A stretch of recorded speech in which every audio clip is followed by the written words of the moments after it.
રહ્યા છે કાંકરેજ તાલુકાના જામપુર પાસે નર્મદા કેનાલમાં યુવતીની મોતની છલાંગ।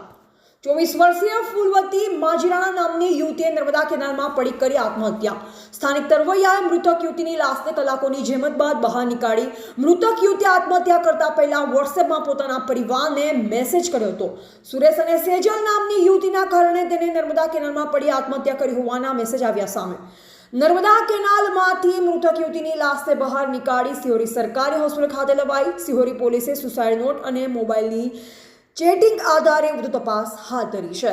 અહેવાલ જયંતિભાઈ ઠક્કર, સિહોરી, કાંકરેજ। સાહેબ, મારે કાકા બાપા નામે ભાઈ છે, ઈશ્વરભાઈની દીકરી ફૂલીભાઈ, એને ફૂલીભાઈ ઈશ્વરભાઈ રાણા જે કોલેજ કરતી હતી અને ત્યાંથી સુરેશ નામના છોકરા અને સુરેશ અને સેજલ, સુરેશ અને સેજલ અને બીજું એક છોકરો મતલબ એના કુટુંબી મતલબ બહેનનો દીકરો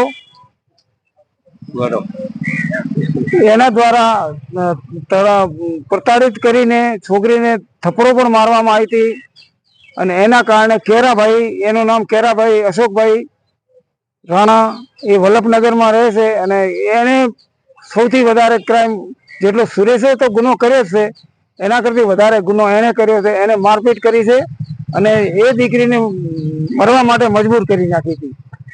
સુરેશ અને સરોજ આ બધા ભેગા મળીને 3 જણા, એક છોકરી છે ને એ 3 જણા મળી, તેજલ, એ 3 જણા મળીને એને મરવા માટે મજબૂર કરીને એ આજે પાણીમાં નહેરમાં કૂદીને સુસાઇડ કરી નાખી છે અને એને પ્રેસ નોટ પણ મળી છે એની, એને જે એનો જે ઉલ્લેખ એમાં લખેલો છે એ એટલા માટે કરીને અમે વિનંતી કરીએ છીએ સુસાઇડ નોટને આધારે પોલીસ કેસ દર્જ કરે એ જ અમારી આશા અને વિનંતી। આપનું નામ?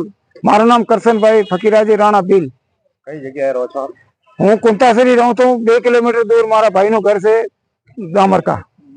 અને આ ભાઈ ક્યાં રહે છે? બેબલી મરણ ગયેલ બેબલી ડામરકા ગામમાં રહે છે અને રાધનપુર થી 2 કિલોમીટર છે ડામરકા ગામ।